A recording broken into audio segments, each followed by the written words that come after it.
Hey everyone, welcome back to the Multi-Location Marketing Show. My name's Elliot Olson. I'm here with Matt Nickols, our other co-host, along with John Goddard, our guest for today. We're super excited to have John on, and John, thanks for hopping on an episode with us. My pleasure. Yeah. Awesome. Yeah, we're excited to have you. So a little bit about John. He is with Goddard Industries. He's a serial entrepreneur, tons of experience in the home services space, including some extensive time with like ADT, home security, and just a ton of expertise in call centers, follow-up with leads, for multi-location businesses. So we're going to be hitting on that topic today and talking about how you follow up. Every company's obviously a little bit different with your culture. Some companies, franchises, dealer networks, they pass leads on and help generate leads for the local representatives who then follow up. Other times there's national call centers that answer. So we'll be exploring a little bit about that today. And we're excited to dig a little deeper into this topic. And I know John has a ton of expertise in this area. So John, why don't you just introduce yourself a little bit and just kind of talk about maybe how you got involved in multi-location, and then we'll kind of dive in. Yeah, I appreciate that, Matt. Yeah, so again, name's John. Been in the home services space probably a little over 20 years now. Dang, cut my teeth. I know. I kind of just fell into the home services world. I was doing pharmaceutical sales for a long time, and the third time that a company had acquired the company I was with and liquidated the sales force, I'm like, I've got to find something that's a little more stable than this. So I moved over into the world of security and dish satellite. I worked for a company in Indianapolis, Indiana called Defenders for about 7.5 years. And while I was there, I worked in the call center world, but had no idea how to sell security. Actually had bought a home security system not too far before that and thought it was from ADT, but it was actually Defenders that actually installed it. So I got to cut my teeth there. And during that time frame, ran call centers, did a lot of different stuff on both sides, figured out new sales strategies, new contact strategies for them, and then got into the business partnerships world part of it. And that opened me up to the whole location, for groups. There's, Defenders had over 150 locations at one point in time, but we had partners all over the country too that had multiple locations, and we had to figure all those strategies out of how to do that from a local level. Honestly, until I met you guys, I didn't know there was actually a strategy for multi-location to do local SEO marketing for them that wasn't going to kill you or cost an arm and a leg or have an entire army do it for you. So, but loved it, and I have been doing it ever since then. It's I love serving people and helping them, and there's never a lack of individuals in the home services space that need help in either digital marketing or sales. So I continue to go out there and foster new relationships with people and try to just help them figure out, hey, how do I start my business or continue to grow it or scale it? Either way. So that's a little bit about me. Awesome, man. Well, thank you. And I know with home services, nothing's more local than home services. You have to be there to install something in the home, service the home. So it doesn't get more local than that. So in this episode, we wanted to dive a little bit, and we always talk about lead generation, and obviously lead generation is super important. I know with Defenders, and which they were recently acquired by ADT, I believe. Yeah, correct. A couple of years ago. Mm-hmm. And they were the largest partner of ADT. So ADT would outsource a lot of their marketing and sales work to an organization like Defenders. Mm-hmm. And they would basically be selling the ADT brand, but they would be the ones installing it. Correct? Yeah. They were an authorized dealer. They were actually the number one authorized dealer until they were purchased. But they had a network of dealers out there, just almost like a franchise would have, and they got to utilize the name. They had to present themselves as an authorized dealer, but they got to use the ADT name, which was paramount since ADT has been around for a long time and has a very reputable brand. So that's how they did it that way. Okay, very cool. So obviously, we're not we know lead gen is super important and how you do that, and you spoke a little bit about that. Well, let's say, all right, we already know we're generating leads, we're getting them at the local level. Different organizations I know have different cultures and different ways that they approach it, as we said. Some doing it where they're just passing the lead on to a local representative and they're following up, but others are doing things from more of a centralized call center. In your experience, just talk a little bit about, how you guys handled lead follow-up. How do you get that consistency? What are the, have you done it both ways? What ways do you recommend? What are the pros and cons of, different follow-up strategies, as these leads are being generated, in the local area? Yeah. So a couple ways, and again, don't want to lay my hand down out of the gate, but call centers work the best when you have multiple locations, in my opinion, just because you can control it better. You have consistency across the board. You can train new individuals. You can actually track everything. When you have, let's say, 50 locations out there and you're just sending leads to the house that them to follow up on and close, there's a disconnect because they have to utilize the systems there. So you're expecting 50 locations to do the exact same thing. When you're in a call center environment, you can have your software set up for the individuals that are on the phone call, but you have the tracking measurements there and you can actually figure out what's going on. So from a follow-up standpoint, if you have one individual in each one of those locations doing all the calls and they get overwhelmed, how are they going to follow up if it's one person?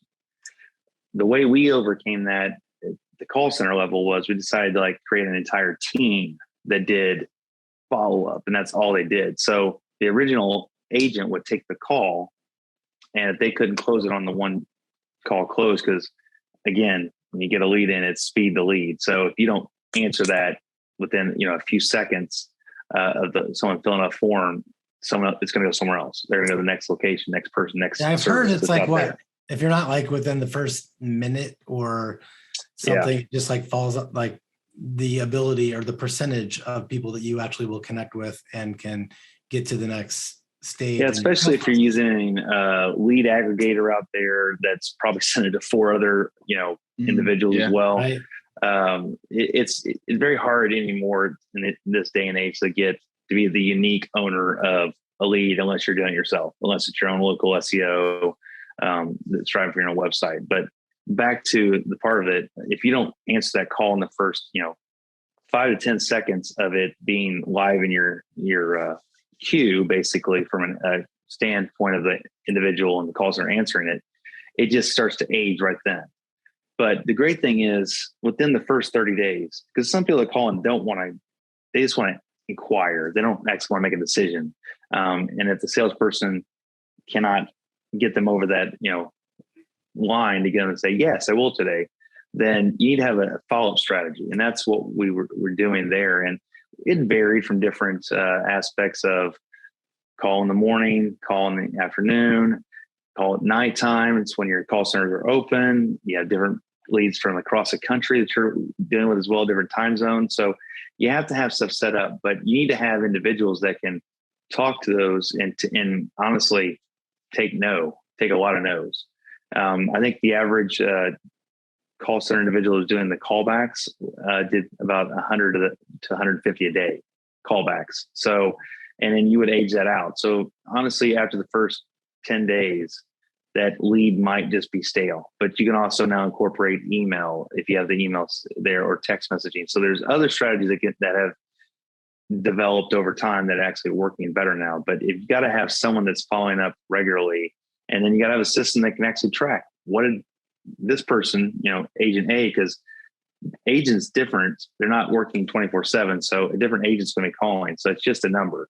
They don't know who they're going to get on the phone, but they can see the notes that are in there too. So it's basically like you're hand holding down the line, that lead to the next person. So it doesn't matter who's doing the calling. It's what's in the system. So the next agent can see what it is. And it's a consistent process. So it's a lot like an assembly line. You're just pushing that lead down the line each time. And each day gets a little older, gets a little older.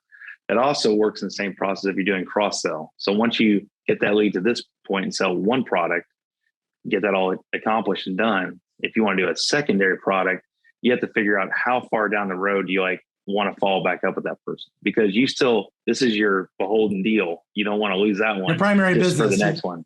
Yep. You don't want to jeopardize that to correct sell like an auxiliary. But so if you know if you know someone's buying that service, a lot of times there's complementary services that you can cross sell. Is what you're saying, right?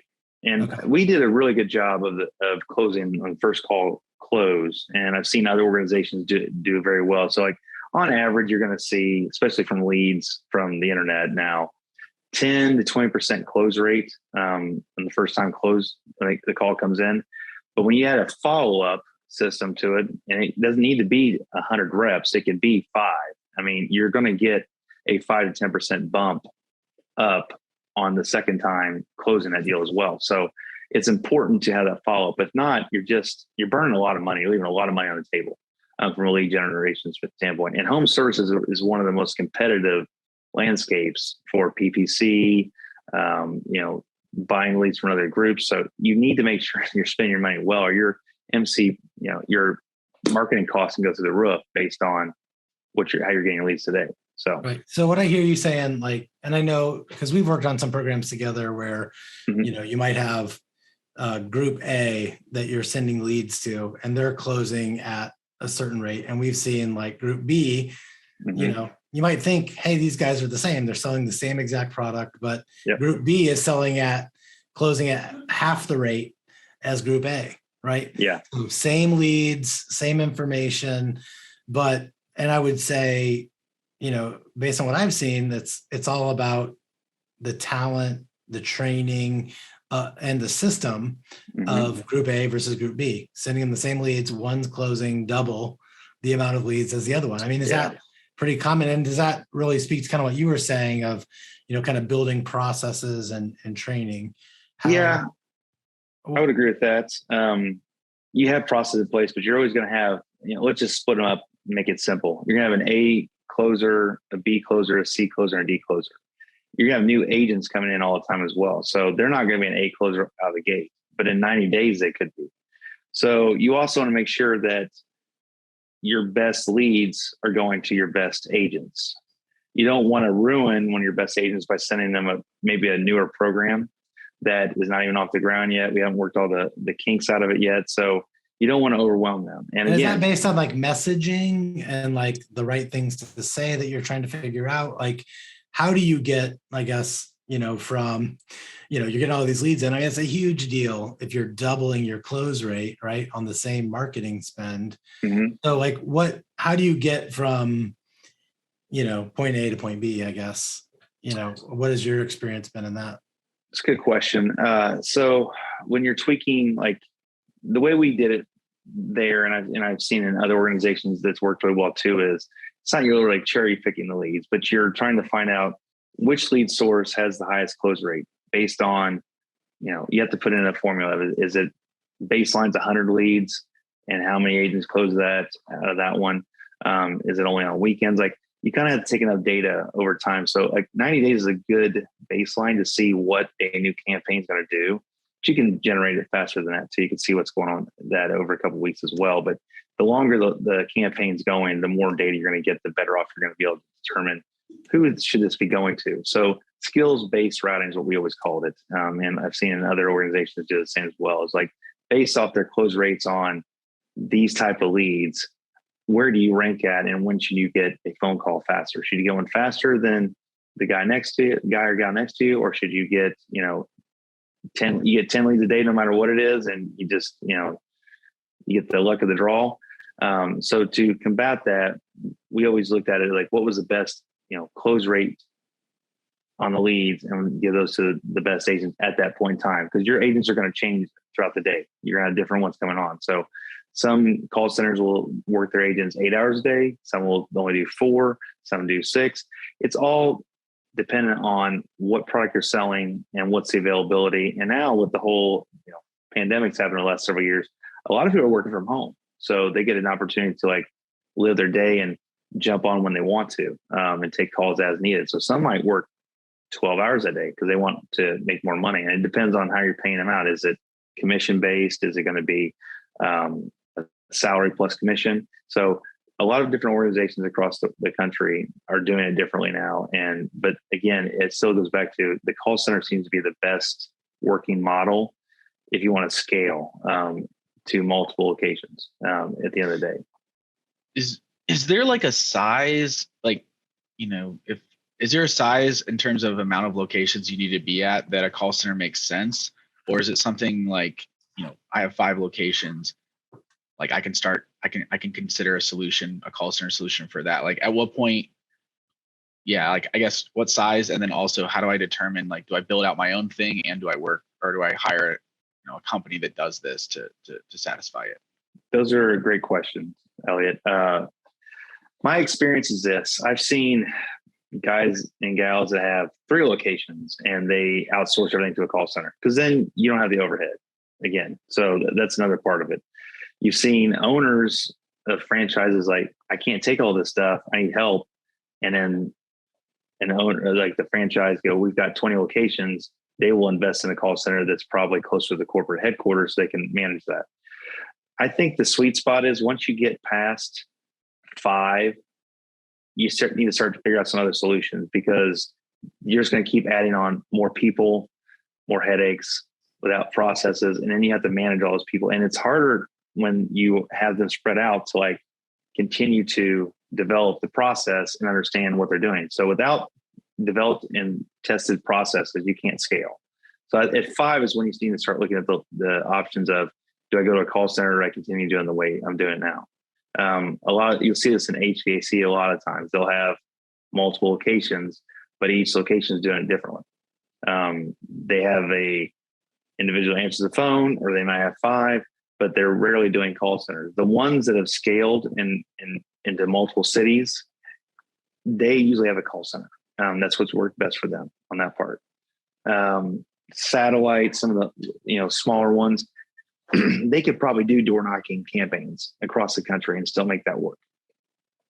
But I think at the end of the day, you're still going to look at, once you get past 5 locations, it starts to get a little bit more hard to understand who's following up on this one, who's doing this one, where do we sell these leads to? It just gets harder and harder to do that. So having a centralized location to have everyone at makes the most sense. But yeah, I could also see, if you're a franchise, I would think that having a call center in place that handles the distribution of leads and following up would be like a value add, somebody we're considering buying into it too. So it's not just, hey, how are we creating a consistent experience for our customers, but also, like what value are we offering? Like, how are we using this call center as a way to attract franchisees that are maybe considering other, franchise opportunities, but we have all this figured out for them. Yeah, it's hard to have a turnkey system if you're just say, invest $10,000, get a franchise. Well, what does it come with it? So those are absolutely assets that you can attract new owners if you're trying to grow your franchise. So I totally agree with that.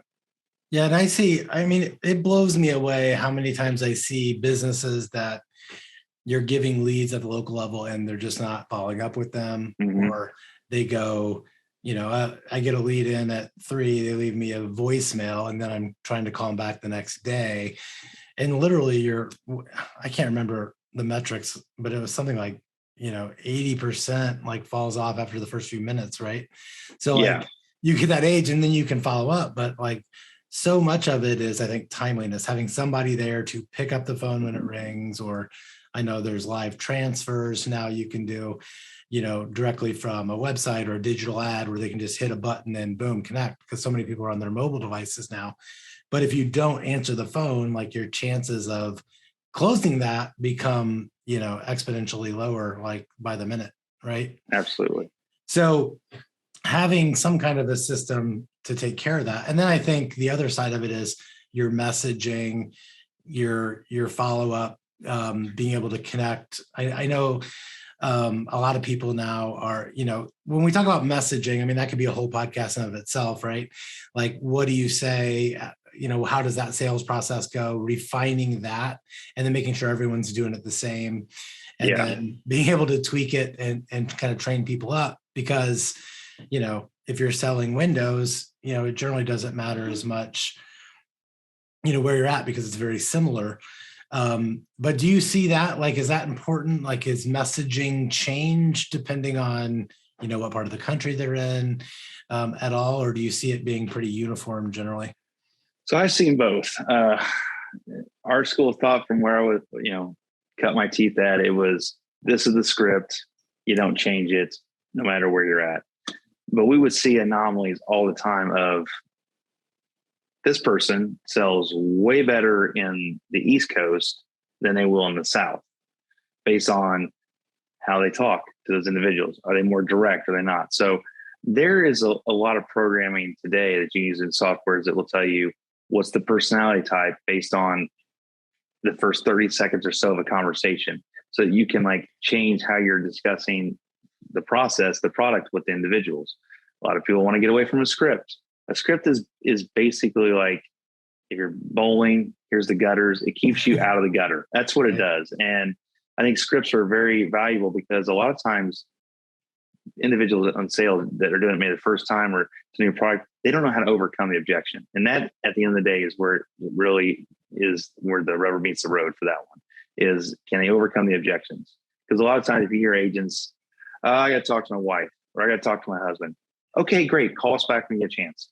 And you hear that, that's an immediate well, why didn't you ask any more? And that's why you got to have that sales coaching. So messaging, scripting, it's very important, in my opinion, across the board. And you can try to do variations throughout the different parts of the country, but having at least the foundation of a script with regular objections that you can use rebuttals for, that's the key. That's the secret sauce at the end of the day. I think that will make a call center group thrive and also die if they don't use it.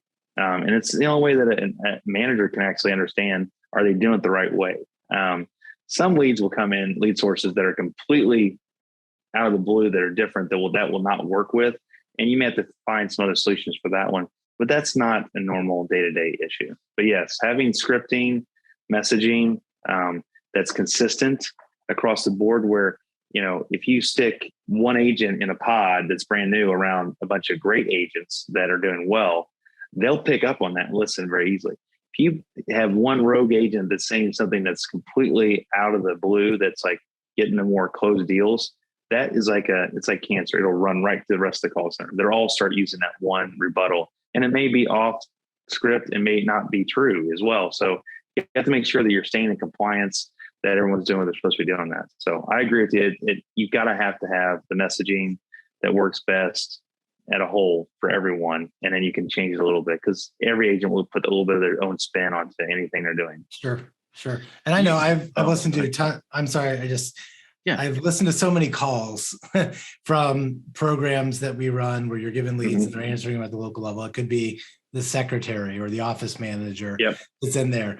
And it's just crazy how they might ask a question about a related product or something that, maybe they don't have that exact thing. They have something similar, but they don't say, we don't have that, but this is what we do. And here's why. They'll just go, no, we don't do that. And then boom, so much of that. Now, obviously, if you have a call center, you're kind of solving that, because you are training people how to respond, all these things, and they're getting better and better at it as they do it more.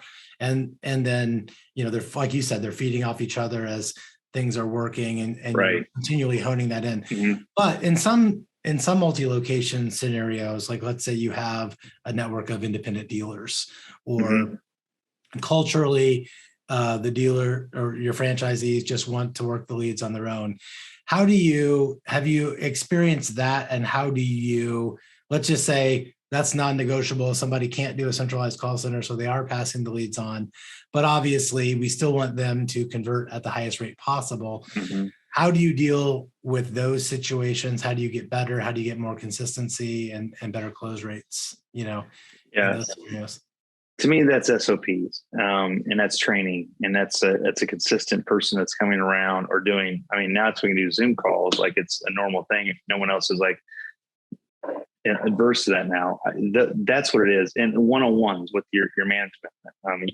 You can't expect someone to sit there and just answer call day, because in a storefront environment, like you're saying, you're talking about, that person's probably doing multiple things, because when you're just waiting for the phone to ring, it can ring once an hour, right, 20 times in an hour.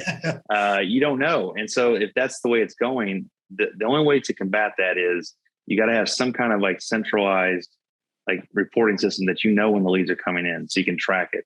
Because if they don't know that that's happened and the person leaves a message and they call them back, like that lead's already running down the road and they're chasing it. So chasing sales is never a good thing. So I think putting standard operating procedures in place of like, this is the procedure that we do. And then consistent training, letting people just listen to their own call is super effective, that most people will not do. And so once you hear yourself like, that was horrible. Like, why did I say that? Right. or my favorite is don't say, and they're like, I don't say, and you let them listen to one call and say, mark down every time you say, and they have 20 marks and they're only a third of the way to the call. Just those pieces allow those individuals to be better, but then you can start to show them other ways to do it. My favorite thing to do in that scenario is also have a leaderboard.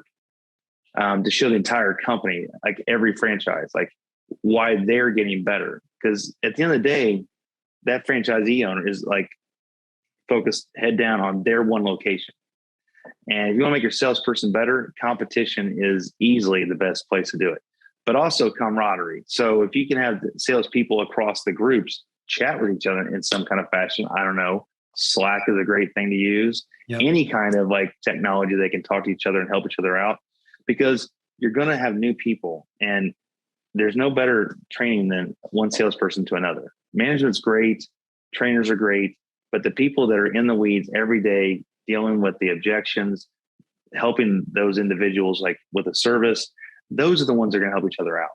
So I always say when you're trying to hire someone that has a little bit of empathy, but that can actually ask for the deal. If you can ask for the sale and you have some empathy, you're going to go great. You're going to go really far in sales. But if you're just all about the deal, the close, the hunt, you'll be successful, but it will show somewhere that you're not getting that person, especially in home services, to where they want to be at, where they're going to actually refer you to other people as well. Awesome. Yeah, I like what you said about reporting too. That was a good word, by the way. Like, yeah, I completely agree. I like what you said about reporting, because I know there's a lot of like franchises that I speak with, executives in these different positions. They often talk about how their franchisees maybe are, for lack of a better word, complaining about wanting more leads. Mm-hmm. When in reality, as an executive team, they understand how many leads they're getting to a degree. Like they're saying, like, we're spending all this money, you're getting leads, you're just not converting them. And so right. One thing I like about what you're saying is by implementing these different tactics or SOPs, you can actually create clarity across the process. So people to make it easier for people to take accountability for the areas that they're responsible for. And then also perhaps help the executive team identify where they actually need help. Because it just, like, when I talk with these execs, it's like they're so frustrated. Like, like I'm running into this problem, and it's like, and that's, again, that comes back to it making it difficult to scale. Like you can't scale something where there's just such a lack of transparency and accountability. And it's also, I think it also like hinders the experience. So like, I love what you're saying, because to me, if I were going to buy into a franchise, or I would want to be able to have a predictable understanding of what my experience is going to be, right, and how they're handling some of this stuff. So just as an HVAC company, you're serving your customers. If you're a franchise, you're also, you're also responsible for serving your franchisees and creating experience. So I don't know. I just, you got my mind spinning around, like what I would want, and well, it's such a big deal, because if you're giving someone 100 leads in a month or a week or whatever, and you're closing 10% of those, you're getting 10 sales. If you're closing 50%, you're getting 50 sales. Right. I mean, there's a huge difference there in revenue and things. And I think a lot of times franchisees or dealers, they just don't fully understand that. It's like they want leads, but when they don't have somebody readily available to receive them, answer them, get back to them, sell in a professional way that's proven. I mean, as we've talked about, this kind of a tactic and approach might produce double the results as this one. And so that's the benefit of being, a multi-location business, a franchise, a dealer network, is that you have the expertise of the group and the resources of the group to put these things together and to help you know this is what's working, this is what's going to help you be more successful, right? So I love that, creating standard operating procedures, having communication forums, training, but just being really intentional about the leads that are being given and how they're being responsive, and then having mechanisms to track and measure and listen to the recordings. Super important, call track, everything. Yeah. The measure, if you can't measure it, you can't grow it. I mean, that's at the end of the day. But I think the one thing I'd love to see more franchises do, they're trying to find new owners, is offer tools that are actually going to help them grow. For example, as an owner, you can't sit there. Let's take an example. You said, Matt, here's 100 leads. Okay. And on average, every month, your guy or gal is closing 10 of them, but you want to get more, but you don't have time as the owner because you're doing 12 other things to actually sit there and listen to 100 phone calls. And let's be honest, the agent probably missed 5 to 10 of them because of other stuff or just outside the window when they're working. So they don't have time to listen to all those phone calls. I think it'd be really helpful if the franchises would say, okay, you know what? We have a system. You're investing back with us in marketing. How about we do some sales enablement tools for you as well? Yeah. We're going to do a QA process to help your agents get better. And it's going to be a score, and it's going to show them like where they can actually get better at.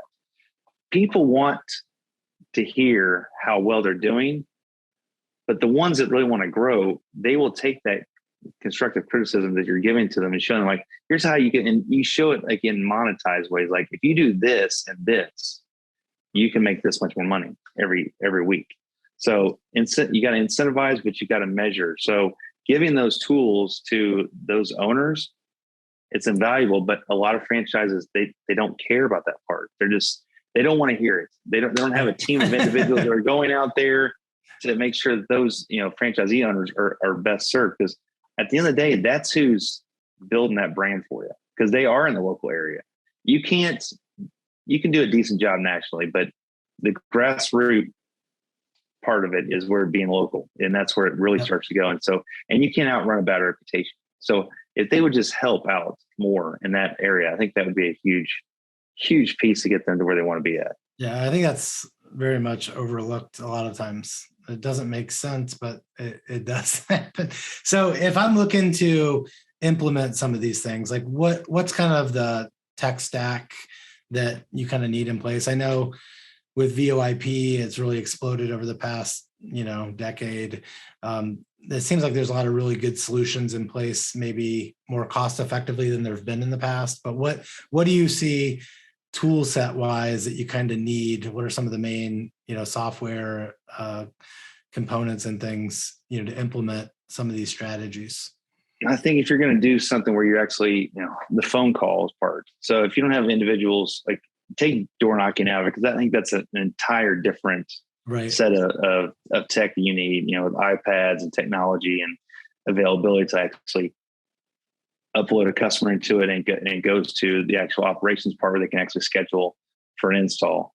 But from the phone calls perspective, you got to have your telephony's got to be where it needs to be at. And again, there's 100 different options. There's vanilla. There's all kinds of different ones you can use to do that. I know you guys have talked about several ones you guys have used in the past as well. But I think just find one that works best for you, and just do a little bit of search, and you find one and start small. Don't buy, $250,000 telephony system that you may not need, especially when it's like web-based and you can use it the way you want to. Find something that has enough telephone numbers you can utilize as you expand and get more agents into it. You may want to actually have your marketing stuff set up the same way where it's coming through a specific telephone number. Be able to actually group individuals together. So you may have a group A, group B, group C, and you can send which lead you want to that way. But a good telephony system shouldn't cost you an arm and a leg, and should be able to give you like correct reporting, tell you when things are going on, and allow you to listen to calls. That's at the start. You can always mature into stuff later on as you're going through that. But I think you also have to pair that with a great like CRM of some kind that can actually take those leads in there and actually tell you what happened to it.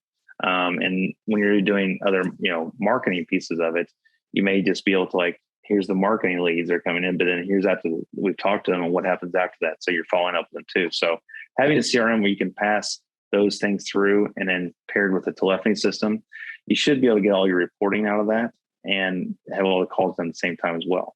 But then on top of that, you're going to have to install something that's going to, for your technician group, they're going to be able to see like when someone, when Mrs. Jones buys a security system, how's it going to get installed and when's it going to be set up for that too. So the tech stack can get big quick, depending on what it is. That's why I think a lot of people are scared of the technology and they'll just do it by hand. They'll do it by paper. They'll do it by spreadsheets. I mean, I don't know how many companies I've walked into and talked to them like, this is how we do it. It's all on a spreadsheet. Now they're using Google Docs. And I get that. I totally do. But today's day and age, there's so much tech that you can use. And again, there's usually a solution. I know Titan is one for the HVAC system, HVAC world. There's usually a specific technology that each different like home services vertical will actually use, more than more not. So it kind of manages all the aspects of their tech and the install process and all that. Yeah. And it's kind of all, they're like merging together more and more. Yeah. With Odyssey. And I can't stress enough, if you don't have a decent website, none of the rest of the stuff matters because you're not going to get a phone call. So you're just going to be paying for leads. And again, you can pay all of these different aggregators. I mean, there's hundreds of them out there that will sell you, leads to them. But I think at the end of the day, getting your own brand out there and your own presence in your city that you're doing, that's the ones you can affect the most. So. Yeah, and it's exclusive. You don't have 4 people calling them. You've generated that. They've come to you, and that's your best investment you can ever have is your own website that you can actually control and get people to come to it that way. Yep, absolutely. I couldn't agree more. As far as like follow up, like you don't always connect with people, even if they just send in a lead. I mean, how much more is text messaging being used now? I mean, is that a tactic that's been working pretty well in addition to just calling and email? Yeah, I think it's working. Honestly, I can tell you, I refinanced my house recently without talking to any individual. I did it all through text. And then actual, online to fill out the paperwork and all that too. So I think you can absolutely do that. And in our day and age, people are busy. They don't have a lot of time for it. It works really easy. I don't think that's where you start at though. I see a lot of companies that are trying to do, just blanket text messages out to people. And I think they're immediately turned off. You still have to get their trust.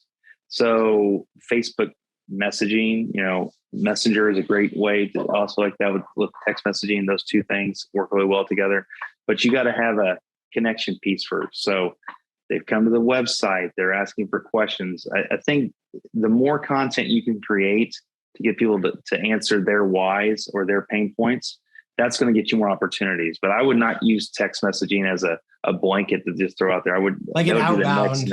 You're saying like they call in or they interact with the website and then you start a conversation that way. Right. But it's a good follow-up because I think text, like the deliverability and read rate is so high because who doesn't read? I mean, I get hundreds of emails a day. So a lot of emails I don't even read, but text, if it comes up on your phone, you're seeing that because it's very personal. Yeah. The best place I've seen it thrown into is that a phone call comes in or a form fill comes in. You've made the outbound call. Nothing happens. No harm. Throw a text message but the messaging has to be consistent. You can't just like open the door to all these agents and say, text whatever you want to. They need to be somewhat canned where they can. But a lot of these systems, these systems will have that, right? Like almost like a process where I call, I don't get anybody, then I put them into a process and they'll get a text and whatever. And then if they respond, boom, it surfaces back up to the agent and then they can respond that way. Yeah. You can develop out call sequences where I called this time, didn't happen. And in 10 minutes, a text message is going to go out. And then in 30 minutes after that, an email is going to go out to them. And then I'm going to call back again 3 hours later, because that is your moment. Someone called in today, they may be busy right now, or if they tell you what happened, that's the other part of it, is in the system. It has to be able to either identify that, all right, someone called back, don't, take them out of the sequence. It takes a lot of time to build those pieces out, but they are absolutely worth it at the end of the day, because it allows your people to be more focused on the phone call and not the process of like afterwards. Yeah. Correct. Yep. People can only do 3 things max. They're focused on those 3. If they focus on anything else besides that, they're going to lose. So don't give them too much to work on. Get them just, you're closing, you'll do follow-up, but give them the tools to help them do some of the things that make it easier for them. This whole conversation just makes me want to get into own a franchise. It just makes me pumped. I'm like, what? Where can I go to like a good franchise that has tools? Yeah, a good franchise that has tools that is like on the friggin' I get an email every day like, hey, would you want to do this? Or like get hit up on LinkedIn all the time about that as well. Like, I mean, it is honestly, if you're a process person, and you can do the same thing every day and you want to be in a service business, that is the best way to start. Especially if you can like buy more than one in the same franchise. You have multiple locations with that one too. Yeah. So we're seeing a shift in home services, right? We can't find enough individuals to do this and that. People are waiting weeks and weeks and weeks to get something done to their homes right now. So there has to be a change. Like there has to be a change. And you see a lot of these companies that are really, have a great foundation, and also like family owned ones as well for a long time. They're doing the training. They will take people straight out of high school and say, we're going to give you training for 3 years and we'll pay you. So cool. Cool. I've got a friend of mine. They recognize that. They are in the flooring industry, and they created an entire apprentice program where they're going into schools, and they did it out of necessity because they couldn't find enough tradespeople. So cool. But a lot of people in the trades now can make 6 figures. Yeah. I mean, states are giving money for this too. So, I mean, it's not, you don't have to go do it on your own, but you have to build your bench out. And people don't realize that from that level is like when you're running a business, you have to have a bench to pull from, because people are going to leave. Something's going to happen. You're going to expand. Every time you expand, you got to fill that expansion with the same kind of people you have, or they move over and start to run those places. And you got to have promotion. Like people want to be promoted within. So if you take care of your people, the rest of the business works itself out very easily. I love this conversation. Like, I just want to keep talking about this stuff. I think this is such an interesting topic within, marketing and just lead gen and all of it. And we're definitely going to have you back on, John, if you're open to that. Oh yeah, totally. I mean, that's why I love doing consulting with the home services group, because it's always an opportunity to learn about an individual, their success, their fails, where they're going to, and like help them grow their business. I mean, there's you can throw a rock and hit a home services company these days. Well, yeah. So, but it's finding the right ones to help grow that. That's where it really counts at. Yeah. And then as you scale and you get these processes and you figured it out, and that's why a lot of people start franchises. Like I've done this, I've figured out these systems, and now I want to take this and let other people benefit from it. But I would say that if you own a franchise or you have a dealer network or even multiple corporate locations, all this stuff is so important. Now, from a franchise perspective, though, like that is a huge, not only is it going to help your franchisees and help you grow your revenue and do a great job, but it's also a huge selling point for you as a franchise, because people want to buy, they want all this stuff figured out for them. Yeah. And the more you have that, the less they have to worry about, because most people, I've heard it said like, people are more afraid of public speaking than death. That's like the number one, most fear. And I think sales is very similar to that, right? Because you're having to talk to somebody. And so a lot of people just don't like doing it. And if you're starting a franchise, like you said, sales is always a black hole. You can give 120% to sales alone, but you've got all these other parts of the business, and then you're doing this. So if a franchise can have a great marketing system, which we've talked a lot about in this podcast, not as much today, but there are ways to generate leads, at the local level and why that's important. But then how do you follow up and get those to the next step. Schedule, whether that's scheduling a measurement, an in-home estimate, or just doing the job. You can, that first line of call center, or highly trained people that are at the local level that can answer these things, because they make a huge impact in your overall sales conversion rates and your revenue. And it's going to help you really sell your franchise to people looking for more of a turnkey system, right? So I think just to wrap up, tell about how you can help. I mean, obviously some people are new to this, like going in and jumping in and trying to do all the research and learn all this on their own can be overwhelming.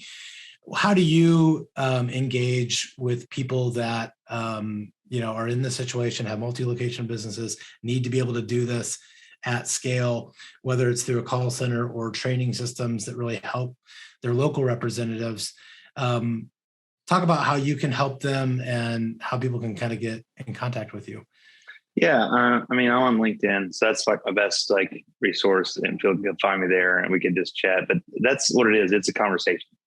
Come tell me what your problems are, and I'll see what we can do for you. That's what we do with every group that we talk to. We do an analysis on them and our competitors to find out where they stand at, because we need a baseline to understand what's going to be best for them.